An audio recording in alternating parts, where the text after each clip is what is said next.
আমার ফুলের কি দাফন কাফন হইব না? এই দুনিয়ার উপরে কি ওর লাশটা পয়সা কইলা থাকবো? দাফন হইব মা।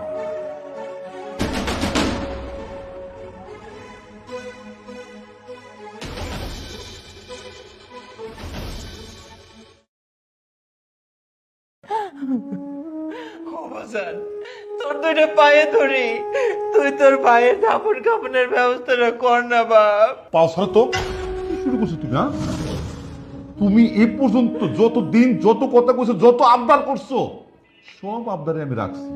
তুমি আমার কি কইতেছো? আমি তোমার পোলার দাফন কাফনের ব্যবস্থা করব, আর তোমার পোলা তো নেশাখোর। নেশাখোরের দাফন কাফন করতে কে আইবো? কেউ আইবো না।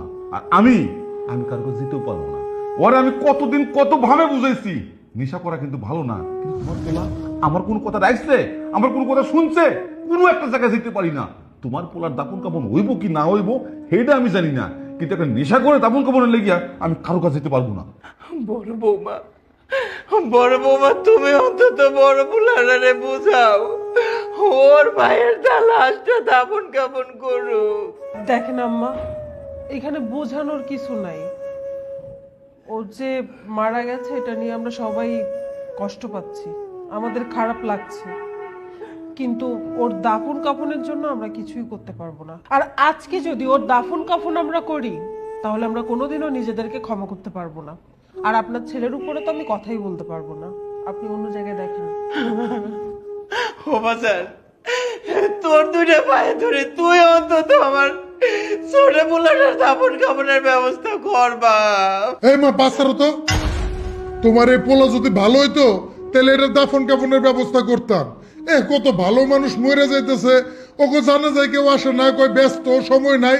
আর এই নেশাখোর জানা যায় কে আইবো? আর কি মনে করছো আমার ভাই নেশাখোর মারা গেছে, মানুষের কাছে দাফন কাফনের ব্যবস্থা করতে যায় নিজেরা ছোট করবো নাকি? ছোট বৌমা, তুমি অন্তত ওরে বুঝাও, ওর ভাইয়ের লাশ এই দুনিয়ার উপরে পড়ে থাকবো, ওরে তুমি বুঝাও না বৌমা। আম্মা, আপনি কার জন্য কান্না করতেছেন? এই নেশাখোর ছেলের জন্য? আরে আপনার এই ছেলে তো সবসময় নেশা করে সে আপনাকে মারধর করতো, ওর জন্য চোখের পানি ফেলায় কোনো লাভ নাই।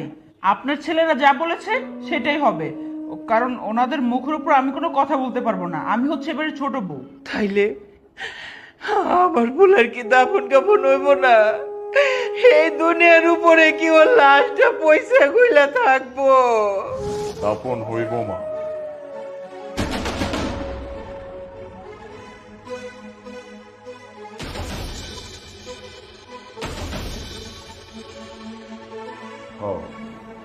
দাফন হইব, সেটা আমার না, আমার নেশা। দেখছো দেখছো, তোমার ভাই এখানে আবার নাটক শুরু করছে। সবকিছু নাটক। নেশা করতে করতে তো ঘরের টাকা পয়সা জিনিসপত্র যা ছিল সবকিছু শেষ করে ফেলছে। এখন তো শেষ করার মতো আর কিছু নেই, এই জন্য নাটক শুরু করছে। আর তোমার মা তোমার এই নেশাখোর ভাইয়ের সাথে আবারও তাল মিলাচ্ছে। কি আপনি কি চান আপনার ছেলে এবার নেশা করতে করতে ঘর বাড়ি যা কিছু আছে সবকিছু বিক্রি করে দিক? আপনি সেই সঙ্গে তাল মিলাচ্ছেন? ভাবি, এখানে শুধু নাটক চলছে না, এখানে সিনেমা চলছে। ওনারা মা ছেলে মিলে সিনেমা করছে, সিনেমাতে অভিনয় করছে, আর আমরা সবাই দর্শক হয়ে সেটা উপভোগ করছি। ও তো ঠিকই বলছে, তুমি এই নেশাখোরের সাথে তাল মিলা তুমি অভিনয় শুরু করছো। এগুলো কি ফাইজলামি শুরু করছো নাকি? নাটক যত সব, এগুলো দেখলেই গাজর। নাটক? হ, কইতে পারো। ছোট্ট একটা নাটক করছে, মরণের নাটক করছে। এই মরণের নাটক করে যে আমি জীবনে এত বড় একটা শিক্ষা পাবো এটা আমি কোনোদিন চিন্তাও করি নাই। দিনের পর দিন নেশা নেশা নেশা নেশা করতে করতে নিজের জীবনটা তো শেষ করেই দিচ্ছি। আমার পরিবারের মান সম্মান আমি শেষ করে দিচ্ছি। আমি কোনোদিনও বোঝার চেষ্টা করিনি। আমার মায়ে আমারে অনেক বুঝেছে যে আমারে তোমরা কেউ ভালোবাসো না। খালি তোমরা কেন, কোনো মানুষই আমারে ভালোবাসে না, আমারে সম্মান করে না। আমারে মুখের সামনে খালি দেখায় যে সবাই আমারে ভালোবাসতেছে, আমারে সম্মান করতেছে, মন থেকে কেউ করে না। বুঝছে? নেশাখোর, একটা নেশাখোরের আবার সম্মান, ঠিকই তো আছে। আমি না তোমাকে ওই পিছনের পরিচয়টা জানতাম না, যে যেটা তোমরা আমারে নিয়ে আসলে ভাবো, আজকে জানতে পারছি। আমি শেষমেশ যেদিন নেশার জন্য আমার মায়ের মাথায় বাড়ি দিয়ে টাকা চাইছিলাম, ওই দিন মা আমাদের কইছিল, এই যে এরকম করতেছিস না, আমি মা দেখে সহ্য করতেছি, অন্য কেউ সহ্য করবো না। আসলেই তাই। সেই দিন আমারে কইছিল, পারলে একদিন মরণের নাটক করে দেখে, তুই মরলে মানুষ খুশি হয় নাকি বেজার হয়। আজকে আমি দেখতেছি আমার পরিবারই অনেক খুশি হয়ে গেছে, হওয়াটাই স্বাভাবিক। আমি তো ভালো কিছু করতেছি না, আমি আমার পরিবারের দেওয়ার মতো কিছু করছি? সবার খালি সম্মান নষ্ট করেই যেতেছি, নিজের সম্মান তো শেষ। আমি তোমাকে সবার কাছে হাত জোর করে ক্ষমা চাইতেছি। আমি আগে যা করছি সব কিছুর জন্য আমি তোমাদের কাছে মাপ চাইতেছি। মা, আমি তোমার কাছে মাপ চাইতেছি, তোমরা সবাই আমার মাফ করে দাও। আমি কথা দিতেছি আমি আর কোনোদিন নেশা করব না। আমি আমি আর নেশা করব না, আমি ভালো হয়ে যাবো। বাজার, তুই কি করলি? তুই ভালো হয়ে যাবি, তুই আর কোনোদিন নেশা করবি না। আজকে আমি কি শুনলাম, আমার খোকা ভালো হয়ে যাইব। ওরে তোরা শুনছস? আমার খোকা ভালো হয়ে যাইব, আর কোনোদিন নেশা করবো না। আর নেশা করবো না, শুয়েও দেখবো না। যদি কেউ নেশা করে, আমার সামনেও যদি কেউ নেশা করে, আমি তাকেও বোঝানোর চেষ্টা করবো যে এটা করা ভালো না। আরে এটা করলে আমরা তো মুসলমানের বাচ্চা, জানাজা পর্যন্ত হইব না। আমি মা বুঝতে পারছি, আমারে তোমরা মাফ করে দাও। আমি তোমার পা ছুঁয়ে কইতেছি, আমি এই সবার সামনে প্রতিজ্ঞা করতেছি, আমি নেশা করুম না মা, আমি ভালো হয়ে যাবো, আমি 5 ওয়াক্ত নামাজ পড়ুম, আমি আল্লাহর পথে চলুম না। বাজার,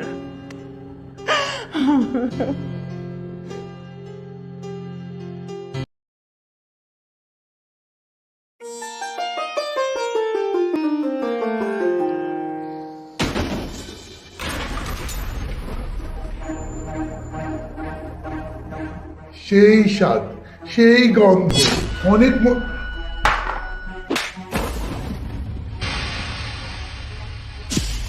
ছোট লোকের বাচ্চা, ওঠ ওঠ বলতেছি। আমি আমার মায়ের জন্য, আমার বোনের জন্য, আমার মামার জন্য এত কষ্ট করে রান্না করছি, আর সেই খাবারটা তুই এখানে নষ্ট করে দিচ্ছিস। তোর খেতে ইচ্ছা করতেছে তাই না?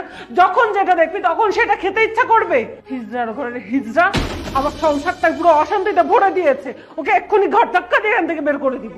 আরে ওকে এইভাবে মারলে তো হবে না, ও একটা হিজড়ার বাচ্চা, হিজড়া। ওকে জুতা মারতে মারতে বাড়ি থেকে বের করে দিই। কেন? তুমি ঠিক বলছো, ওকে মারতে মারতে এই বাসা থেকে বের করা উচিত। আমার সংসারটা পুরো নরক বানায় রাখছে। বের হ, বের হ।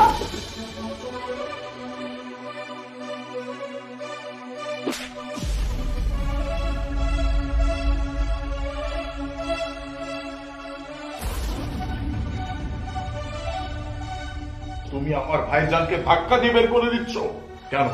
কি হয়েছে? কেন ধাক্কা দিচ্ছে এটা শুনতে চাও তাই না? কেন ধাক্কা দেবো না বলো তো? তোমার এই যে হিজড়া ভাই, সে কি করছে জানো? আমি আমার মায়ের জন্য, আমার বোনের জন্য, আমার মামার জন্য আমি এত সুন্দর করে মাছ রান্না করেছি, আর এই মাছের মাথাটা তোমার ভাই খেতে যাচ্ছিল। তোমার ভাই কি কোনোদিন কিছু খেয়ে থাকে না? হিজড়া একটা। জামাই বাবাজি, তোমার সাহস কি করে হলো? তুমি আমার সামনে, আমি তোমার বাড়িতে এসেছি আমার ভাইকে নিয়ে, আমার ভাইয়ের সামনে তুমি আমার মেয়ের গায়ে হাত তুললে কেন? তুমি এই হিজড়াটার জন্য আমার মেয়ের গায়ে তুমি হাত তুললে, সেটা কৈফিয়ত দাও। দুলা ভাই, আপু তো যা করেছে ঠিকই করেছে। আপনি যদি হিজড়াটাকে বাড়িতে রাখেন তা আশেপাশে পাড়াপড়শিরা সবাই ছি করবে। আপনি তার চেয়ে বড় এক কাজ করেন, এটাকে লাঠি দিয়ে বের করে দেন। জামাই বাবাজি, এতদিন পরে বিদেশ থেকে আসছি, ভাগ্নির সাথে দেখা করব, তোমাদের বাসায় খাবার খাবো, আর তুমি কি না একটা হিজড়াকে নিয়ে একই ছাদের নিচে বসবাস করো?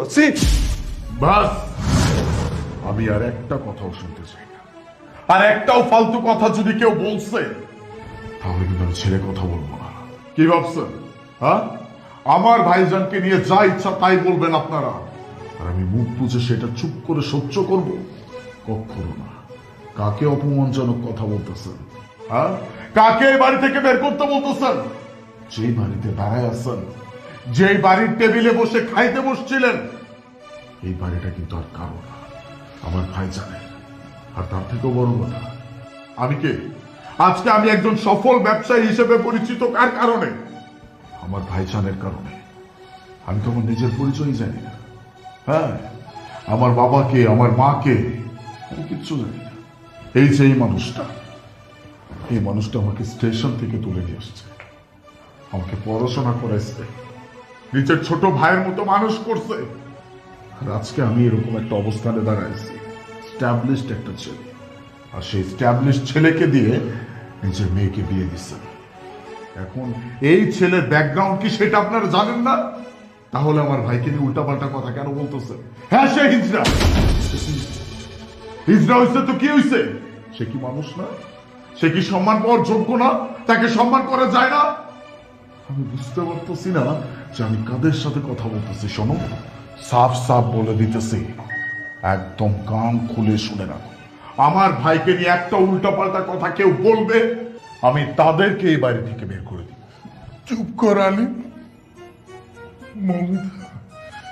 মমিতা তো ঠিকই বলছে, আমি তো হিজড়া।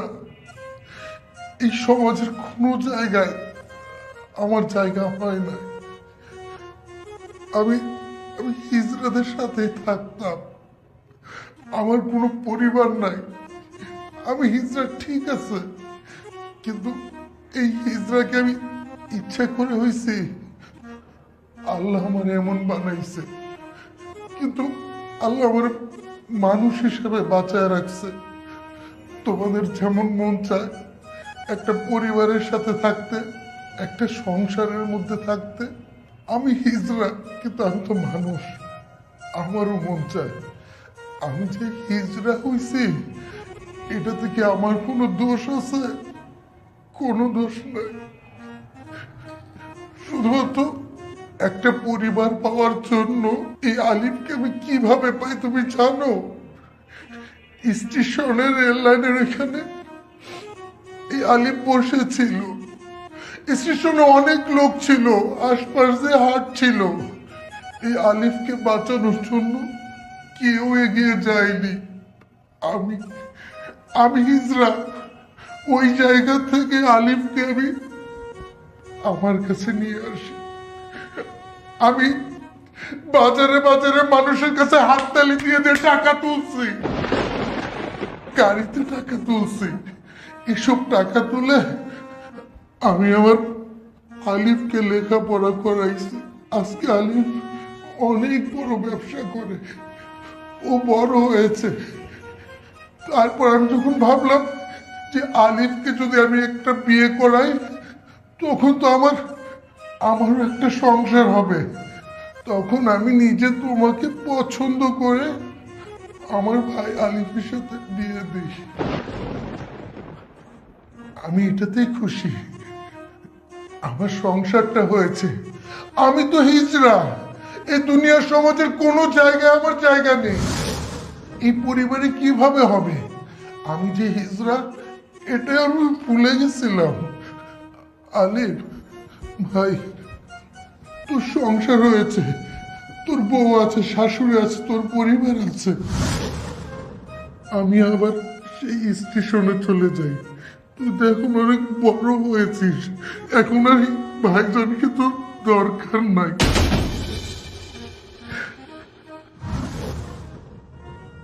না না ভাইয়া,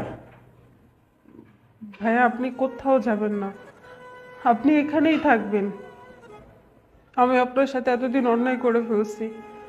আমি বুঝতে পারিনি যে আপনি আলিফের জন্য এত স্যাক্রিফাইস করছেন। নিজের জীবনের দিকে, নিজের ভবিষ্যতের কথা একবারও চিন্তা করেননি। আমার স্বামী যদি আজকে ভালো বিজনেস করে সেটা আপনার জন্য। আজকে আমি যে এত ভালো আছি, এত ভালো ভালো খাবার খাচ্ছি, সেটাও আপনার জন্য। আর আমি কি না আপনাকে এত অবহেলা করে কথা বলেছি? রিয়েলি সরি ভাইয়া। আপনি প্লিজ এই বাড়ি থেকে কোথাও যাবেন না, আপনি এখানেই থাকবেন। আর আমি কথা দিচ্ছি আজকের পর থেকে আপনার সাথে কখনো খারাপ ব্যবহার করব না। প্লিজ ভাইয়া, আমাকে মাফ করে দেন আপনি। বাবাজি, আমার মেয়ে তোমার কাছে মাপ চাইছে। আসলে আমরা তো এসবের কিছুই জানতাম না। আমরা জানি এই সমাজের যারা হিজড়া ওরা মানুষের কাছ থেকে টাকা নিয়ে জীবনযাপন করে, আমি ওটাই ভেবেছিলাম। কিন্তু দেখো, তুমি আমার জামাই বাবাজির জন্য এত কিছু করেছো, কিন্তু সেগুলো আমরা কিছুই জানতাম না। যাই হোক বাবা, ভুল তো মানুষই করে। আর তুমি বলেছো না তোমার মা নেই, আমি তোমার মা হয়ে তোমার কাছে ক্ষমা চাচ্ছি। এই মাটাকে কি ক্ষমা করবে না বাবা? মামিমা, আপনার আমার কাছে মাপ চাইতে হবে না। আমার তো কোনো মা নেই। আপনি শুধু আমাকে আপনার ছেলে হিসাবে মেনে নেন। আমি আপনাকে মা বলে ডাকতে চাই। আর মহিতা, তুমি যে আজকে আমাকে ভাইজান বলছো না, আমি অনেক খুশি হয়েছি। আমি অনেক খুশি হয়েছি। তুমি যে তোমার ভুলটা বুঝতে পেরেছো, এতে আমার সব কিছু পাওয়া হয়ে গেছে। আমি আর আল্লাহর কাছে কিছু চাই না। আমি আমার সংসার পেয়ে গেছি, আমি আমার পরিবার পেয়ে গেছি। আমার কাছে মাপ চাইতে হবে না। আমি তোমার কথায় কোনো কিছু মনে করি নাই। কারণ কি জানো, আমি আলিফকে যেমন ভালোবাসি, তোমাকেও তেমন ভালোবাসি। আমি তোমার কোনো কথা কিচ্ছু মনে করতাম না। তারপর আমি ভাবতাম আমার একটা পরিবার আছে। আজকে আমি আমার পরিবার পাইছি, আমি এতে অনেক খুশি। মমিতা, তোর ভাসুরকে দিয়ে বসা, ওকে তুই আজকে নিজে হাতে খাওয়াবি। বসো বাবা। মা, তুই আজকে নিজে হাতে তোর ভাসুরকে খাওয়াবি। হাসো। ভাইয়া হাসেন।